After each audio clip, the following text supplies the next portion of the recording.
कितना भी पढ़ लूँ लेकिन मेरा सिलेक्शन नहीं होगा। लास्ट ईयर भी मैंने वेस्ट किया, इस बार भी हार्ड वर्क से कुछ नहीं मिला। अब मुझे माफ़ कर दीजिएगा पापा, मैं जा रहा हूँ। मम्मी मुझे माफ़ कर दीजिएगा, सब खत्म है।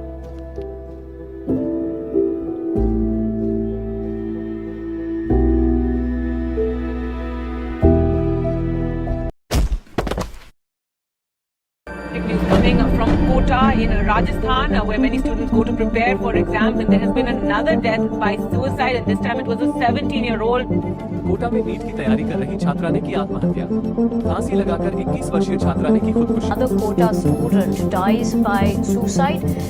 Class student died by suicide by jumping in a drain after she got failed in 2 subjects. एक 21 साल की छात्रा अपने हॉस्टल में मृत पाई गई। Right now from Rajasthan's Kota, yet another young life lost. This is a JEE aspirant who's killed self again. Another horrific incident of suicide that's been reported in the country's coaching hub of Kota.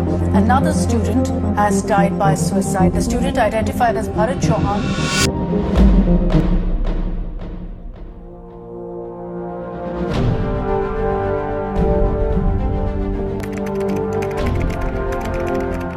There are different type of learners in the same classroom.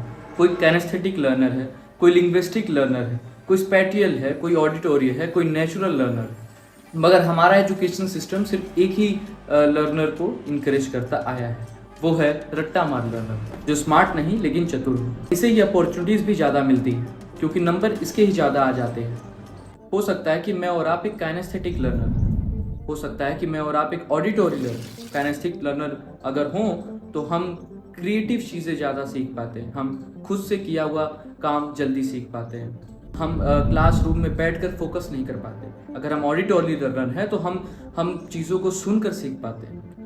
हर एक learner को एक अच्छी special चीज़ दी गई है, उस speciality से वो किसी फील्ड में एक अच्छा काम कर सकता है। जैसे एक काइनेस्टिक लर्नर कुछ अच्छा कर सकता है, एक क्रिएटिव काम कर सकता है, एक ऑडिटोरी लर्नर म्यूजिशियन अच्छा बन सकता है।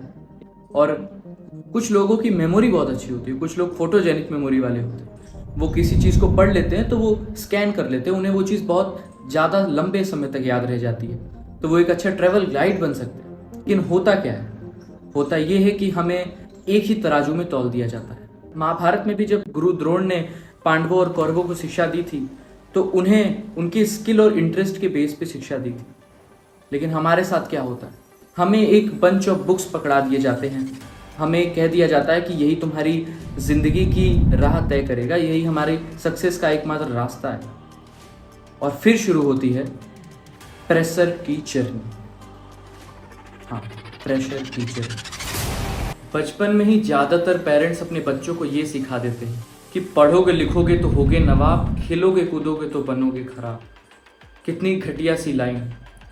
उन्हें ये बता देते हैं कि उनके सक्सेस पाने का एकमात्र जरिया है पढ़ाई। खेलकूद अपनी जगह है, लेकिन पढ़ोगे लिखोगे तो किसी लायक बनोगे, समझे? बच्चे पढ़ाई के इतने प्रेशर में आ जाते हैं कि उन्हें लगता है कि अब तो यही एकमात्र रास्ता है सक्सेस का। 2009 में आई हुई फिल्म 3 इडियट्स तो आप सबने ज़रूर देखी होगी। उसमें कितनी खूब बात कही है कि सक्सेस के पीछे मत भागो, सक्सेस के पीछे मत भागो, एक्सेलेंस का पीछा करो। सक्सेस झक मार के तुम्हारे पीछे आएगी। मगर पेरेंट्स ये चीज़ समझते नहीं। ज़्यादातर पेरेंट्स ऐसा समझते हैं कि उनका बच्चा उनका सपना पूरा करने के लिए पैदा हुआ है, उनका सपना वो उन पे थोपने लग जाते हैं, वो उन्हें इंजीनियर, डॉक्टर, गवर्नमेंट जॉब की रेस में भगाने लग जाते हैं, वो उन्हें लाखों बच्चों की रेस में भगाने लग जाते हैं। कुछ बच्चे तो इतने ज़्यादा प्रेशर में आ जाते हैं, सोसाइटी के प्रेशर, पेरेंट्स के प्रेशर में इतने ज़्यादा आ जाते हैं, खुद से नज़रें नहीं मिला पाते हैं कि वो ड्रॉप लेने के बाद भी उस एग्ज़ाम को पास नहीं कर पाए। उन्हें ये पता ही नहीं होता है कि वो किसी ट्रैप में है, उन्हें अपनी स्किल्स, अपने इंटरेस्ट के बारे में जानकारी नहीं होती है। वो सक्सेस के पीछे भागने की कोशिश में अपनी एक्सीलेंस को भूल जाते हैं। जो कदम उठा लेते हैं ऐसा जिसका नाम तो सुसाइड है, लेकिन वो एक मर्डर से कम है। वो मर्डर करता है सोसाइटी, तो वो मर्डर करता है उनके पेरेंट्स, जो कि उस बच्चे को इतना दबाव में डाल देते हैं, उसे उसकी इच्छा नहीं जानना चाहते, उसे सिर्फ एक रेस में दौड़ाना चाहते थे। वो बच्चा थक जाता है रेस से और वो सुसाइड कर लेता है। बहुत से सुसाइडल केस, 70% से ये केस पिछले 10 सालों में बढ़ रहे हैं। वो उन्हें रोबोट समझने लगते हैं, बच्चे प्रेशर कुकर तो तब बन जाते हैं जब सोसाइटी वाले कंपैरिजन करना चालू कर देते हैं।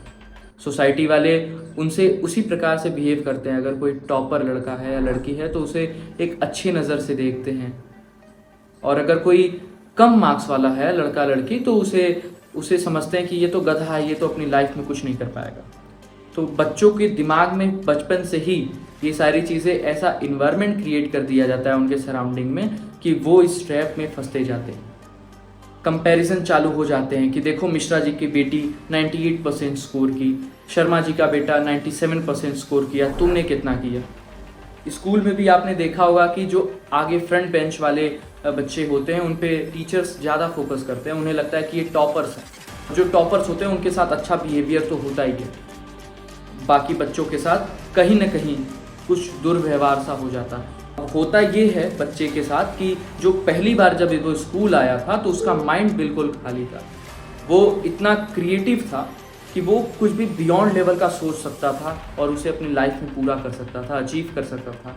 वो भारत देश का नाम आगे लेके जा सकता था, पूरी दुनिया में कुछ अच्छा कर सकता था। अब जबकि वो चपेट में आ चुका है तो उसे सिर्फ रेस दौड़ने की चाह है, क्योंकि वो चाहता है कि उसके मम्मी पापा, उसके सराउंडिंग, उसके इन्वायरमेंट, उसकी सोसाइटी उसके नंबर्स देख के खुश हो, उसे जज ना करे क्योंकि उसके कम नंबर्स आए। वो अपने सपने भूल जाता है, वो अपने इंटरेस्ट को नहीं ध्यान रखता।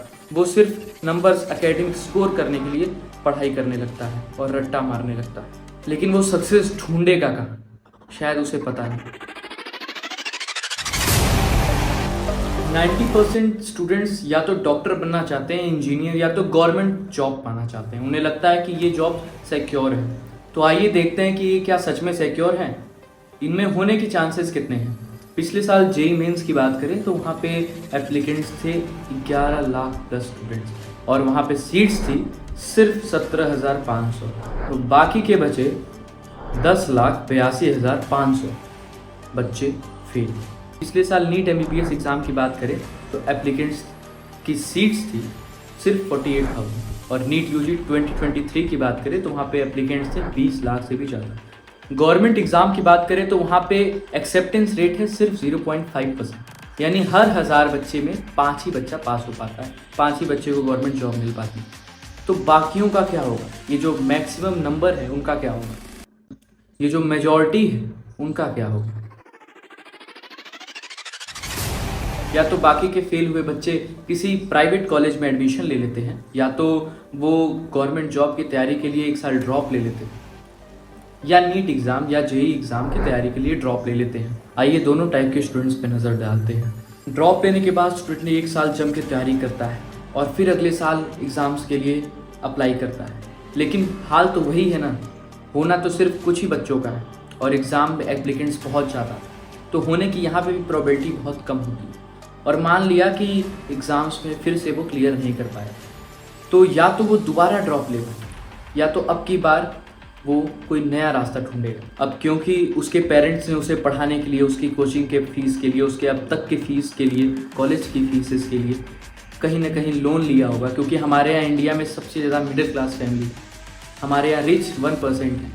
तो जाहिर सी बात है कि फैमिली ने लोन लिया और लोन का इंटरेस्ट भरने के चक्कर में पेरेंट्स भी, जो कि उनकी एज हो चुकी है, तो उसके ऊपर, स्टूडेंट के ऊपर रिस्पॉन्सिबिलिटी बढ़ती जा रही है। अब वो ये सोचेगा कि वो किसी तरीके से कोई जॉब कर ले और इंटरेस्ट का पैसा तो वो पे करे, अपने फैमिली को सपोर्ट करे। अब इस चक्कर में वो जॉब ढूंढने जाएगा। जॉब ढूंढते ढूंढते उसे ये पता लगेगा कि यार जॉब की रेस में तो और लोग भी आ गए, क्योंकि मैक्सिमम बच्चे तो फेल ही हुए हैं ना, तो वो भी जॉब ही ढूंढ रहे हैं। तो होता ये है कि वो अब जॉब के ट्रैप में फंस रहे हैं। हाँ, जॉब का ट्रैप। मैं ये नहीं कहता कि जॉब करना गलत है, मैं ये कहता हूँ कि हम जो कैपेबल हैं, हम जो कैपेबिलिटीज़ रखते हैं, उनके अकॉर्डिंग हमें जॉब मिलनी चाहिए। लेकिन इस जॉब की दुनिया में, इस इंडिया के अनएम्प्लॉयमेंट के चक्कर में हमें जॉब हमारी कैपेबिलिटी के अकॉर्डिंग नहीं मिल पाती। तो हम कोई भी जॉब करने को तैयार हो जाते हैं, क्योंकि पैसे तो कमाने हैं ना, घर का पेट तो भरना है ना, तो हम किसी भी तरीके की जॉब करने को तैयार हो जाते हैं। हम जॉब करना चालू करते हैं, हमारी सैलरी आने लगती है, धीरे धीरे करके हमें जॉब का ट्रैप और अंदर घुसाते जाता है। अब हमारी शादी हो जाती है, हमारे बच्चे हो जाते हैं, हमारी फैमिली और बढ़ जाती है, हमारी इच्छाएं और बढ़ जाती हैं, हमारी रिस्पॉन्सिबिलिटीज़ भी और बढ़ जाती हैं। अब हम अपनी इच्छाओं को पूरा करने के लिए चीज़ें EMI पे लेने लगते हैं। अब पहले तो इंटरेस्ट का चक्कर, उसकी वजह से जॉब लिया, अब उसके बाद EMI का चक्कर, यानी अब जॉब को छोड़ नहीं सकते। जो जॉब हमने पहले मजबूरी में लिया अब वो हमारी ज़रूरत बन गया, अब उसे करना ही पड़ेगा। अब उसे छोड़ने का इरादा भी नहीं रखते और कुछ नया करने की तो सोचते ही नहीं। बस 9 to 5 जॉब और उसके बाद घर आओ और खाना खाओ, सो जाओ, और ये रिपीट करते। अब बात कर लेते हैं उनकी जो पेरेंट्स अपने बच्चों को प्राइवेट कॉलेजेस में एडमिशन, वहाँ भी कहानी सेम है, क्योंकि प्राइवेट कॉलेजेस की फ़ीस इतनी कि वहाँ पे इंटर्नशिप अगर मिल भी गया तो भी, अगर किसी कंपनी में वो लड़का गया या लड़की गई भी, तो भी वहाँ की सैलरी इतनी नहीं होती कि वो उस बैंक के लोन का इंटरेस्ट भी पे कर पाए साल का, जो कि उनके पेरेंट्स ने लिया पड़ा उस प्राइवेट कॉलेज में एडमिशन दिलाने के लिए। यहाँ मैक्सिमम यही चीज़ हो रही है। पेरेंट्स भी इंटरेस्ट को पे करते करते उसी एजुकेशन सिस्टम की ट्रैप में फंस रहे हैं, या उसी एजुकेशन सिस्टम में कहें पिछले 1835 सन से फंसे हुए हैं, जिसमें स्टूडेंट्स फंसा हुआ है। मैं ऐसा क्यों कह रहा हूँ, आइए समझते हैं कि ये ट्रैप, और समझते हैं कि ये ट्रैप किसने फैलाया। ये माउस ट्रैप, ये स्टूडेंट्स का ट्रैप, ये पेरेंट्स का ट्रैप किसने फैलाया। ये बात है सन 1835 की। आपने लॉर्ड मकौले का नाम तो ज़रूर पढ़ा होगा। ये लॉर्ड मकौले एक प्रपोजल लाता है इंडिया में। प्रपोजल क्या था? इंडिया को इंग्लिश एजुकेशन देना। इसके पीछे इसका सीधा मकसद था, क्योंकि ये जानता था कि इंडिया में गुरुकुल सिस्टम्स चलते हैं, इंडिया के एजुकेशंस बहुत हाई लेवल की है, वहाँ पे नेचर से इतना जुड़ाव है, आपस में इतना प्रेम है कि वो डिवाइड एंड रूल का खेल नहीं खेला जा सकता। तो उसने ये एक्ट लाने की कोशिश की और इसका प्रपोजल एक्सेप्ट भी हो गया। उस समय के गवर्नर ईस्ट इंडिया कंपनी के थे लॉर्ड विलियम बेंटिक, तो इनके नज़र में ये एक्ट पास किया गया। इस एजुकेशन सिस्टम में सूट बूट तो था, सूट बूट की चकाचौंध तो थी, लेकिन इसके पीछे की सच्चाई कुछ और थी। ब्रिटिशर्स को तो सिर्फ एक एफोर्डेबल स्लेव चाहिए था जो उनके लिए काम करे। यहाँ तक कि ब्रिटिशर्स की आर्मी में भी ज़्यादातर इंडियंस थे।